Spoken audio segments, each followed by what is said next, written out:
नमस्कार. हेरिडिटी आणि इव्होल्युशन याआधी आपण दोन व्हिडिओज तयार केलेले आहेत. आज आपला हा तिसरा व्हिडिओ आहे. कालच्या व्हिडिओमध्ये आपण what is mean by evolution हे पाहिलेलं आहे.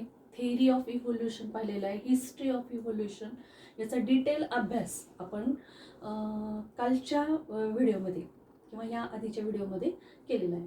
आता आज आपल्याला बघायचं आहे की इव्होल्युशन इज एव्हरलास्टिंग प्रोसेस. इव्होल्युशन ही सतत चालणारी प्रक्रिया आहे, कधीही न संपणारी प्रक्रिया आहे. बरोबर आहे. मग ह्याला काय प्रूफ आहे? बरोबर आहे. हे प्रूव्ह करण्यासाठी काहीतरी प्रूफ द्यावं लागेल आपल्याला. तर इथं प्रूफलाच सायंटिफिक भाषेमध्ये आपण काय म्हणतो? इव्हिडन्सेस. इव्हिडन्सेस म्हणजेच प्रूफ्स. काही पुरावे द्यावे लागतात. बरोबर आहे. मग इथं आपल्या पुस्तकामध्ये इव्होल्युशनसाठी 6 पुरावे इथं दिलेले. बरोबर आहे. कालच आपण बघितलेलं आहे की थेअरी ऑफ इव्होल्युशनच्या नंतर प्रोग्रेसिव्ह डेव्हलपमेंट होती. आपण जी व्याख्या बघितली होती इव्होल्युशनची की प्रोग्रेसिव्ह डेव्हलपमेंट कुणामध्ये होतीये? प्लांट्स आणि ॲनिमल्समध्ये होते. आणि कुणापासून होते? ॲन्सेस्टरमध्ये. आणि त्याच्यामध्ये काय बदल होतोय? तर स्ट्रक्चरल आणि फंक्शनल ऑर्गनायझेशनमध्ये बदल होतोय. हे कालच्या व्हिडिओमध्ये आपण पाहिलं होतं. तर तेच कसं कसं होतंय ह्या विषयीचे पुरावे, that is evidences of evolution, हा भाग आपल्याला आजच्या या व्हिडिओमध्ये अभ्यासायचा आहे. आता इथं बघा की मॉर्फॉलॉजी आपल्या पुस्तकामध्ये इव्हिडन्सेस ऑफ इव्होल्युशनसाठी 6 मुद्दे इथं आपल्याला अभ्यासायचे आहेत. पहिला जो मुद्दा इथं दिलेला आहे बघा, मॉर्फॉलॉजिकल इव्हिडन्सेस. दुसरा मुद्दा जो दिलेला आहे तो आहे ॲनाटॉमिकल इव्हिडन्सेस. तिसरा जो दिलेला आहे तो वेस्टिजियल ऑर्गन्स.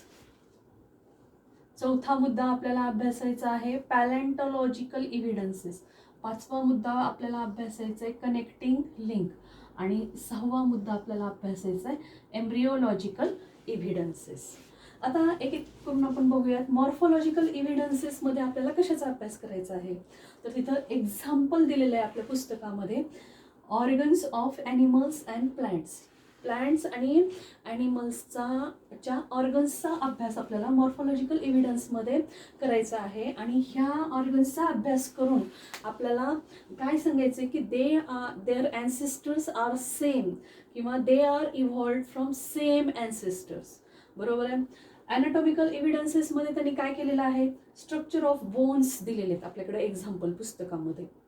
आता असे अनेक उदाहरणं तुम्हाला 11वी-12वीला शिकायचे, पण आपल्या पुस्तकाचा आपण विचार केला तर इथं ॲनाटॉमिकल इव्हिडन्सेससाठी स्ट्रक्चर ऑफ बोन्सचा आपल्याला अभ्यास करायचा आहे. वेस्टिजियल ऑर्गन्ससाठी त्यांनी काय केलेलं आहे की काही ह्युमन वेस्टिजियल ऑर्गन्स इथं आपल्याला एक्झाम्पल म्हणून दिलेले आहेत. इयर मसल्स असतील, विजडम टीथ असतील, टेल बोन असेल, किंवा ह्याच्या आधी आपण बघितलं होतं की अपेंडिक्स आहे आणि काही अजून काही वेस्टिजियल ऑर्गन आपण डिटेल नंतर याचा अभ्यास करणार आहोत. पॅलेंटॉलॉजिकल इव्हिडन्सेसमध्ये पॅलेंटॉलॉजी हे जे शास्त्र आहे ते फॉसिल्सच्या संदर्भात आहे. बरोबर आहे. आणि म्हणून आपल्याला इथं स्ट्रक्चर ऑफ फॉसिल्सचा अभ्यास करायचा. आणि एक्झाम्पल जे दिलेले आहे आपल्याला ते स्ट्रक्चर ऑफ फॉसिल्स. तर पॅलेंटॉलॉजिकल इव्हिडन्सेसमध्ये आपल्याला याचा अभ्यास करायचा आहे. कनेक्टिंग लिंकसाठी त्यांनी काही ॲनिमल्सची उदाहरणं इथं दिलेली आहेत. पहिला ॲनिमल आहे लंग फिश, दुसरा आहे पेरिपॅटस आणि तिसरा आहे डक बिल प्लॅटिपस. अशा 3 उदाहरणांचा अभ्यास घेऊन आपल्याला कनेक्टिंग लिंक हा इव्हिडन्स इव्होल्युशनचा शिकायचा आहे. आणि शेवटचा आहे एम्ब्रिओलॉजिकल इव्हिडन्सेस. एम्ब्रिओलॉजिकल इव्हिडन्सेसमध्ये मात्र त्यांनी काय केलेलं आहे की ॲनिमल्समध्ये असणाऱ्या एम्ब्रिओच्या डिफरंट स्टेजेसचे चित्र तिथं दिलेले आहेत आणि त्याचा अभ्यास आपल्याला या इव्हिडन्सेसमध्ये करायचा आहे.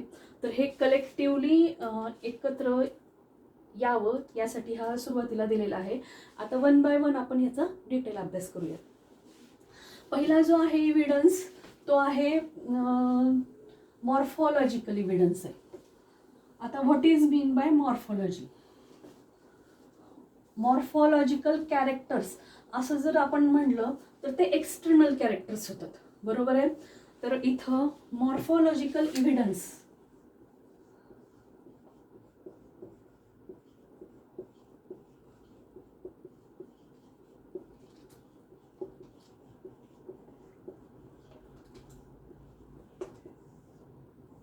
मी आत्ताच तुम्हाला सांगितलं होतं की हा एव्हिडन्स कशाच्या संदर्भात आहे, इव्होल्युशनच्या संदर्भात आहे, बरोबर आहे. इव्होल्युशन प्रोसेससाठी पहिला जो इव्हिडन्स दिलेला आहे त्यांनी तो आहे morphological evidence. What is mean by morphology, तर एक्सटर्नल फीचर्स असं आपल्याला म्हणता येईल. Morphology means external features. आता कोणाच्या एक्सटर्नल फीचर्सचा अभ्यास करायचा आहे आपल्याला इथं, तर बघा ॲनिमल्स अँड प्लांट्स. तर ह्या प्लांट्स आणि ॲनिमल्सच्या एक्सटर्नल फीचर्सचा अभ्यास करायचा आहे.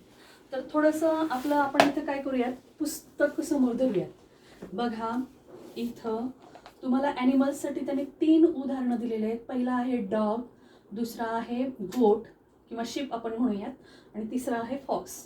तर ह्या 3 ॲनिमल्सला च्या पिक्चर्सना जर तुम्ही व्यवस्थित पाहिलं तर तिथं तुमच्या लक्षात येईल. त्यांनी काही मुद्दे इथं सांगितलेले आहेत की you can see structure similarities.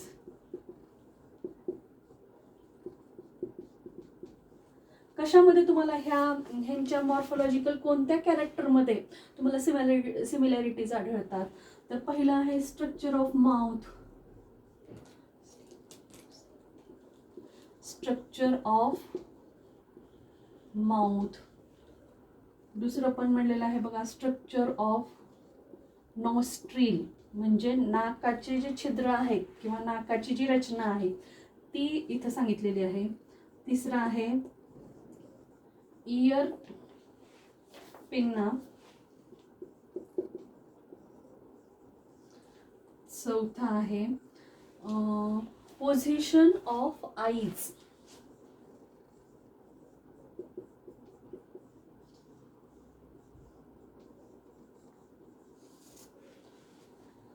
आणि थिकली डिस्ट्रीब्युटेड हेअर्स. शेवटचं काय म्हणलेलं आहे,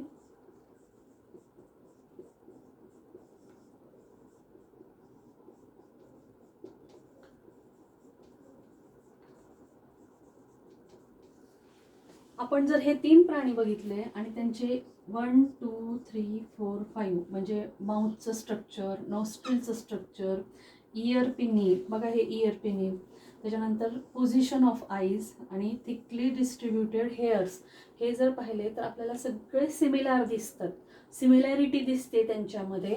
आणि म्हणून हे कॅरेक्टर्सचा अभ्यास करून आपण असं म्हणू शकतो की दे are evolved from same ancestors. त्यांचे पूर्वज कसे आहेत, एकच आहेत. कारण कालच आपण इव्होल्युशन थेअरीमध्ये बघितलेलं आहे की first protoplasm is produced in ocean, बरोबर आहे. आणि मग युनिसेल्युलर ऑर्गॅनिझम्स तयार झाले आणि unicellular organisms in course of time, म्हणजे बराच कालावधी गेल्यानंतर त्याच्यापासून मल्टीसेल्युलर ऑर्गॅनिझम्स झाले. तर त्याचा हा पुरावा इथं सांगतोय, असं एक्सटर्नल म्हणजे मॉर्फॉलॉजिकल इव्हिडन्सेसमध्ये त्यांना सांगायचं आहे. आता प्लांट्सच्या बाबतीत त्यांनी काय केलेलं आहे बघा, लीफचा शेप घेतलेला आहे. आता इथं सुद्धा आपल्याला काय बघायच्यात, सिमिलॅरिटीजच बघायच्यात. लीफचा काय केलेला आहे, शेप बघितलेला आहे. लीफचं काय केलेलं आहे बघा, व्हेनेशन. आणि तिसरा मुद्दा इथं सांगितलेला आहे बघा, लीफ पेट्योल. लीफ. आता इथं बघा ह्या तिन्ही प्लांट्सचे लीफ आपल्याला कसे दिसतात, सिमिलर दिसत आहेत, बरोबर आहे. शेप कसा दिसायला लागलाय आपल्याला, सारखाच दिसायला लागलाय. मग हा एक कॅरेक्टर आलं. आता what is mean by leaf venation, तर 6वीलाच तुम्ही लीफचे 2 व्हेनेशन शिकलेले आहेत.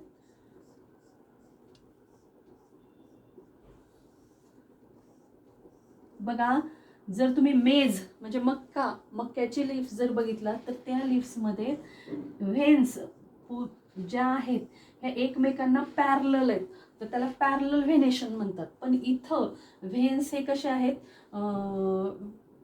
थोडेसे जाळीदार आहेत. तर ह्या व्हेनेशनला आपण काय म्हणतो, रेक्टिक्युलेट व्हेनेशन, आणि ह्या व्हेनेशनला काय म्हणतात आपण, पॅरलल व्हेनेशन. तर इथं जे तिन्ही लीव्स पाहिलेत आणि त्यांचा अभ्यास जर केला तुम्ही, तर तिथं तुम्हाला रेक्टिक्युलेट व्हेनेशन दिसतंय. म्हणजे all the leaves venation is similar, बरोबर आहे. आणि त्याच्यामध्ये बघा, शेवटचा मुद्दा आहे लीफ पेटिओल. पेटिओल मीन्स दांडा. तर तिन्ही लीफला इथे पेटिओल्स आहेत.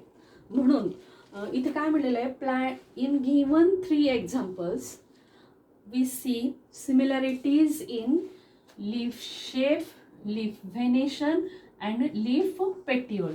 Therefore we can conclude that, इथं शेवटचं वाक्यच म्हणलेलं आहे बघा, की their origin must be same and must have common ॲन्सेस्टर.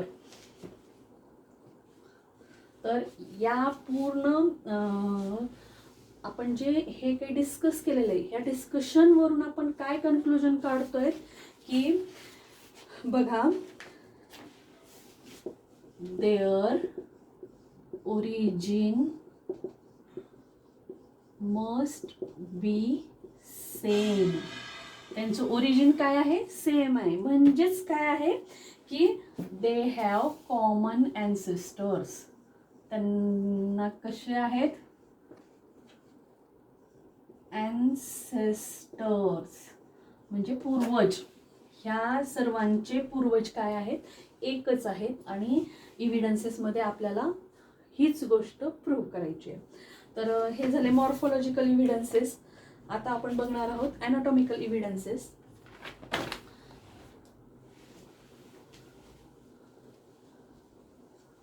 ॲनाटॉमिक, आता मॉर्फोलॉजी म्हणजे काय आपण बघितलं, एक्सटर्नल फीचर्स. तर ॲनाटॉमीमध्ये काय येत आहे, इंटरनल फीचर्स येतात. बघा,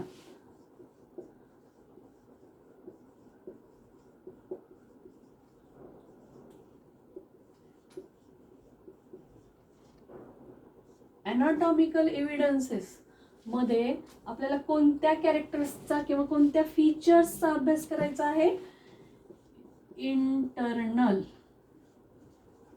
फीचर्सचा अभ्यास करायचा आहे. आता बघा, ॲनाटॉमिकल एव्हिडन्सेससाठी, ॲनाटॉमिकल एव्हिडन्सचं जर आपण डिव्हायडेशन केलं तर ते 3 भागात होतंय, बरोबर आहे. बघा, पहिला जो आपण ॲनाटॉमिकल एव्हिडन्समध्ये structure of organs, internal organs हे शिकणार आहोत. हे ह्याच्या आधी मी तुम्हाला सांगितलेलं आहे इंट्रोडक्टरी ह्याच्यामध्ये. तर बघा, इथं आपल्याला ऑर्गन्सचा अभ्यास करायचा आहे. आणि त्यांनी 3 प्रकारचे ऑर्गन्स हे ॲनाटॉमिकल एव्हिडन्सेसमध्येच येतात असं सांगितलेलं आहे. बघा, त्या पुस्तकामध्ये तसं दिलेलं नाही आहे, पण ही एक एक्स्ट्रा माहिती म्हणून मी तुम्हाला इथं देते. होमोलॉगस ऑर्गन्स, लगेच हेट्रोलॉगस म्हणायचं आहे का, नाही. ॲनालॉगस ऑर्गन्स दुसरे जे आहेत ते कसे आहेत, ॲनालॉगस ऑर्गन्स. हे आपल्या पुस्तकात दिलेले नाही आहेत, पण हे तुम्हाला माहिती असणं आवश्यक आहे. आणि तिसरे जे आपण तिसरं इव्हिडन्स जे बघणार आहोत ते सुद्धा ॲनाटॉमिकल इव्हिडन्सेसमध्येच येतं आहे, पण ते वेगळा एक इव्हिडन्स म्हणून आपल्या पुस्तकामध्ये दिलेलं आहे. तर ते आहेत वेस्टिजियल ऑर्गन्स. आता बघा, होमोलॉगस ऑर्गन्स. इथं आपल्याला कशाचा अभ्यास करायचा आहे, ऑर्गन्सचा अभ्यास करायचा. इथं फक्त लक्षात ठेवायचं, होमोलॉगस ऑर्गनमध्ये सेम स्ट्रक्चर असते, सेम स्ट्रक्चर आहे ऑर्गन्सचं बरं का, आणि डिफरंट फंक्शन आहे.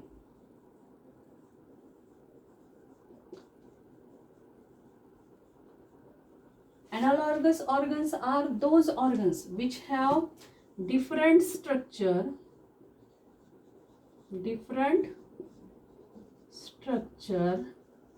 but same function.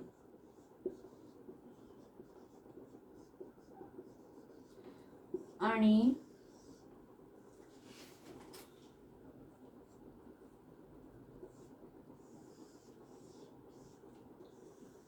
Vestigial organs कशाला म्हणायचं? These organs are functional. Functional म्हणजे उपयोगी होते. In our ancestors, but non-functional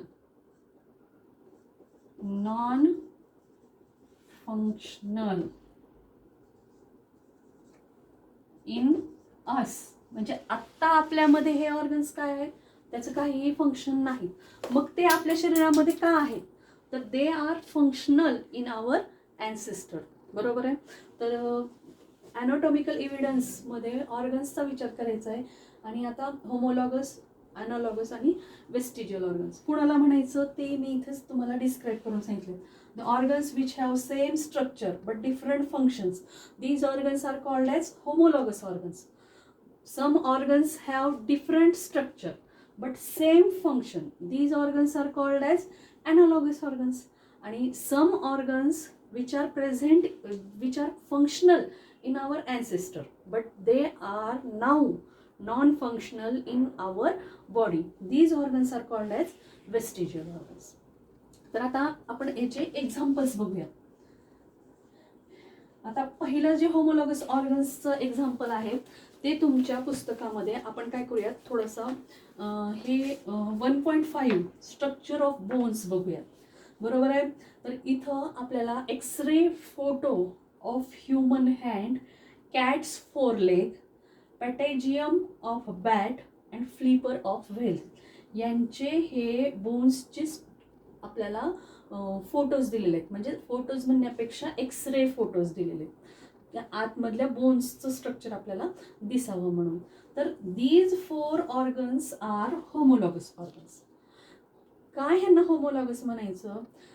जरी ह्यांचे फंक्शन्स वेगवेगळे असले तरी त्यांचे बोन्स बघा, similarity, we can see similarity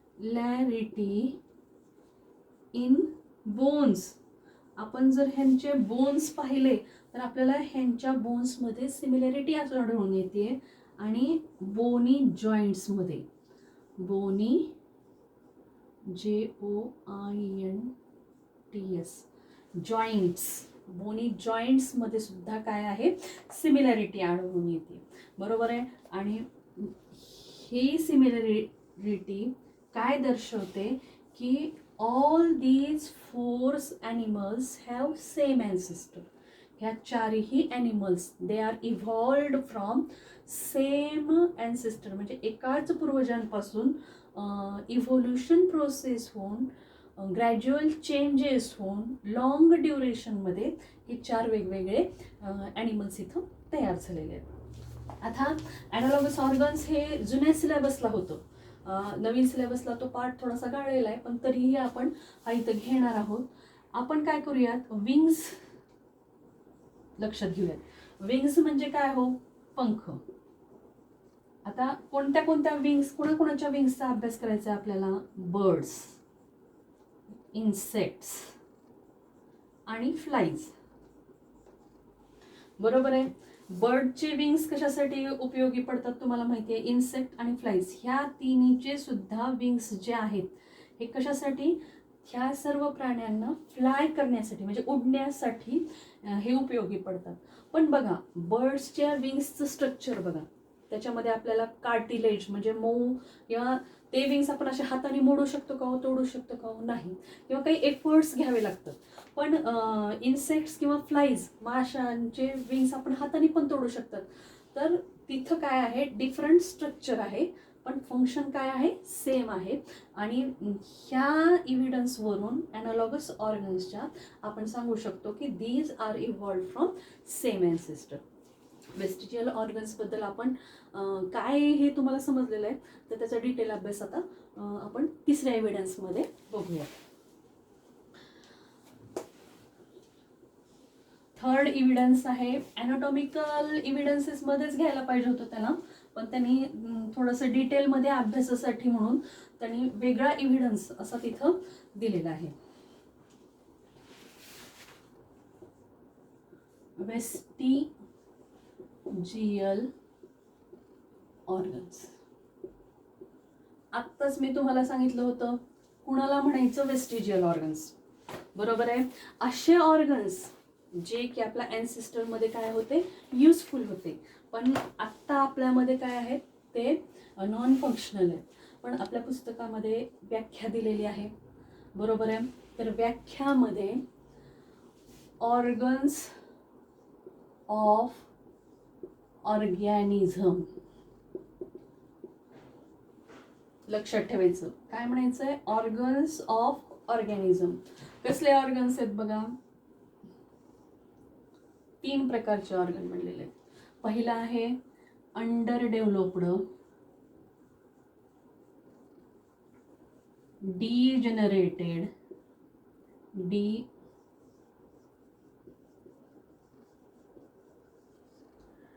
और यूजलेस. तिन्ही शब्द तिथं आपल्या व्याख्येमध्ये आले पाहिजेत. अंडर डेव्हलप्ड म्हणजे अविकसित, डीजनरेटेड म्हणजे पूर्णपणे नष्ट झालेले, आणि युजलेस म्हणजे जे आपल्या शरीरात आहेत पण त्याचा आपल्याला काहीही उपयोग नाही. असे underdeveloped, degenerated, useless organs of organisms are called as vestigial organs. बघा, म्हणजे ही व्याख्या आपण अशी जर पाठ करायला लागलो तर थोडंसं आपल्याला काय होतं की विसरल्यासारखं होतं, पण समजून घेऊन करा, तुम्हाला जसं सोपं पडेल तसं करा. आता व्याख्या तुम्हाला समजलेली आहे. वेस्टिजियल ऑर्गन्स बद्दल जी काही आपण माहिती पाहणार आहोत, बघा आता काय होतंय, सुरुवातीला काही मुद्दे आपण इथे डिस्कस करणार आहोत की आधीच एक्झिस्ट असलेले जे ऑर्गन्स आहेत यांच्यामध्ये काय होतंय, ग्रॅज्युअल चेंजेस होतात. एक्झिस्टिंग ऑर्गन्स मध्ये काय होतात, ग्रॅज्युअल चेंज होतात. आणि ग्रॅज्युअल चेंज होऊन काय होऊ शकतं, तर तिथं नवीन टिश्यू किंवा ऑर्गन्स तयार होऊ शकतात. टिश्यू किंवा ऑर्गन्स तयार होऊ शकतात. बघा, पहिला मुद्दा वेस्टिजियल ऑर्गन्स मध्ये आपल्याला जो अभ्यासायचा आहे की अनेक प्राण्यांचा आणि वनस्पतींचा अभ्यास केल्यानंतर तिथं शास्त्रज्ञांना असं दिसलं की काही एक्झिस्टिंग ऑर्गन्स आहेत की ज्यांच्यामध्ये ग्रॅज्युअल चेंजेस होतात लॉंग ड्युरेशनमध्ये, आणि त्यांच्यापासून काही नवीन टिश्यू आणि ऑर्गन्स तिथं तयार होतात, बरोबर आहे. दुसरा मुद्दा इथं आपल्या पुस्तकामध्ये काय सांगितलेलं आहे बघा, की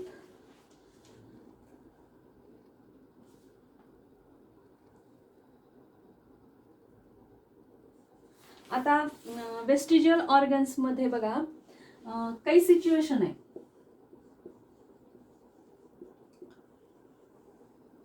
सर्टन सिच्युएशन मध्ये ते ऑर्गॅनिझम्स युजफुल असतात,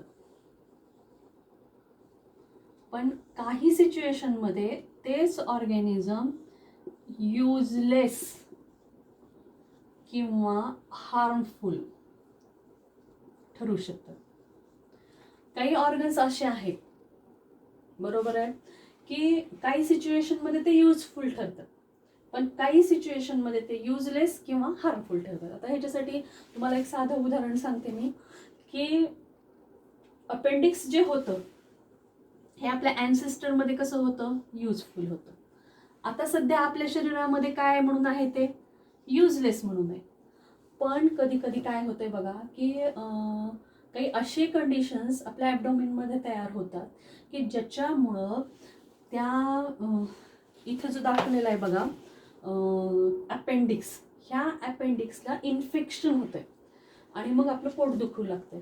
आणि मग पोट दुखायला लागल्यावर आपण डॉक्टरकडे जातो. मग काही डॉक्टर काही औषधं सुचवतात, तरी नाही कमी झालं मग सोनोग्राफी करायला सांगतात. आणि मग तिथं सांगतात की ते अपेंडिक्स फुगलंय, म्हणजेच त्याला इन्फेक्शन झालंय. आणि त्या सिच्युएशनमध्ये ते आपल्याला काय ठरू शकतंय, हार्मफुल ठरू शकते. मग त्यावेळेस काय करतात डॉक्टर्स, की जर ते हार्मफुल होत असेल तर ते ऑपरेट करून आपल्या शरीरामधून काढून टाकलं जाते. तर वेस्टिजियल ऑर्गन्सबद्दल हाही एक घटक सांगायचा आहे की काही सिच्युएशनमध्ये हा जो ऑर्गन आहे वेस्टिजियल ऑर्गन हा युजफुल असतोय, काही सिच्युएशनमध्ये तो युजलेस असतोय, पण काही काही सिच्युएशनमध्ये तो हार्मफुल सुद्धा होऊ शकतो. आणि अजून एक गोष्ट इथं मला महत्त्वाची सांगायची आहे अपेंडिक्स बद्दलचीच, की इन ह्युमन बरोबर आहे, किंवा human being appendix is useless organ, बरोबर आहे. पण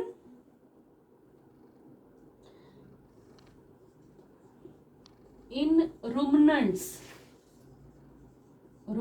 म्हणजे रवंथ करणारे प्राणी, गाय म्हैस वगैरे जे आहेत ते कच्चा कडबा खातात किंवा कच्चं जे वनस्पती खातात, तर त्यांना रुमनंट्स म्हणतात. तर त्या रुमनंट्समध्ये हा जो अपेंडिक्स आहे तो फंक्शनल आहे. म्हणजे certain organ is though it is non functional in certain animals but it is functional in some animals, बरोबर आहे. अपेंडिक्स हा मानवामध्ये जरी युजलेस म्हणून असला तरी रवंथ करणाऱ्या किंवा कडबा खाणाऱ्या प्राण्यांमध्ये तो काय आहे, युजफुल आहे. त्याच्यानंतर अजून एक मुद्दा इथं सांगायचा आहे वेस्टिजियल ऑर्गन्सबद्दल, की सम स्ट्रक्चर असतात डिजेनरेट होतात, बिगिन्स टू डिजेनरेट.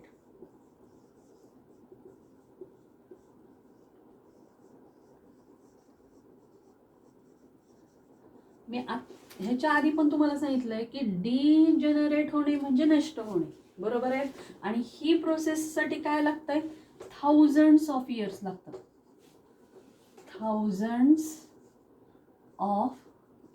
लागतात, बरोबर आहे.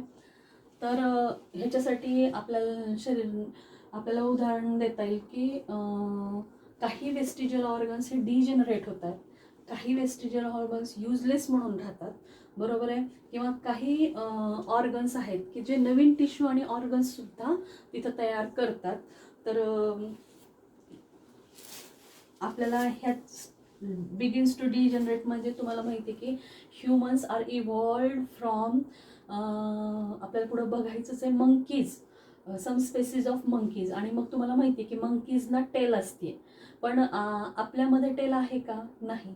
मग व्हॉट हॅपन्स, तर this tail is vestigial organ. आणि मग थाउजंड्स ऑफ इयर्समध्ये तो इट बिगिन्स टू डिजनरेट. आणि now we have no tail but we have tailbone.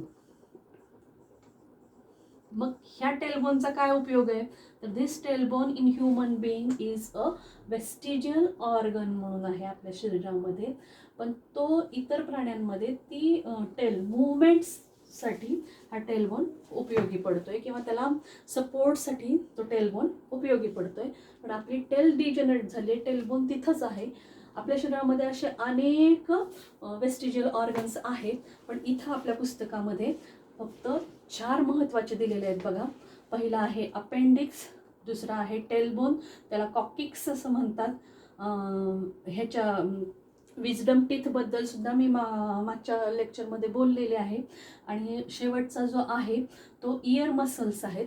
तर इयर मसल्स जे आहेत, तर आपल्या शरीरामध्ये इयर मसल्स जे आहेत, मी आत्ता सांगितलं की कार्टिलेज स्वरूपामध्ये असले तरी पूर्वीच्या काळी ह्युमन बिईंग्सला त्याचा उपयोग, ज्यावेळेस आपल्याला हात नव्हते, आपण 4 पायावर चालणारे होतो, त्यावेळेस काही प्रोटेक्शनसाठी आत्ता सुद्धा बघा माशा वगैरे बसल्या तर गाई म्हशी आपले कान हलवतात, तर ते इयर बोन्स जे आहेत ते त्यांना मुवमेंट्स, इयरच्या मुवमेंटसाठी उपयोगी पडतात. पण आता आपल्याला इयरच्या मुवमेंटची गरज आहे का?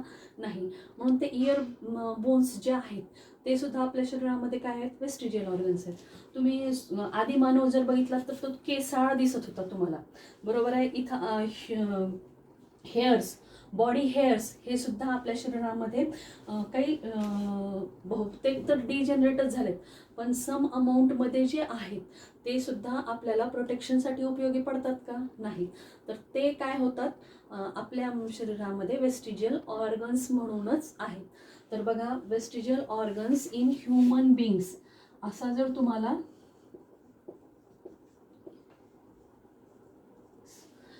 तर तुम्हाला तिथं 5 उदाहरणं तुम्हाला तिथं लिहायची आहेत.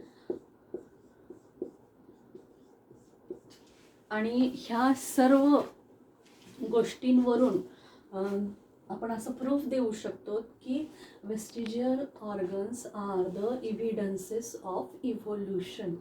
म्हणजे आत्ताच मी तुम्हाला सांगितलं की आपण कोणापासून इव्हॉल्व झालेलो आहेत? मंकीज. मग ते इव्होल्युशन दर्शवते की काही ऑर्गन्स डिजनरेट झालेत, काही ऑर्गन्स आपल्यामध्ये वेस्टिजियल म्हणून राहिलेत, बरोबर आहे.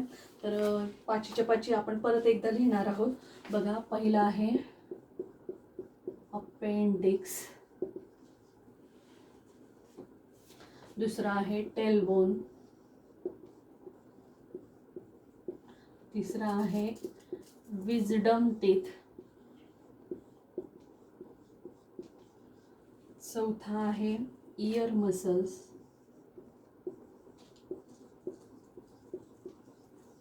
आणि शेवटचा आहे बॉडी हेअर्स.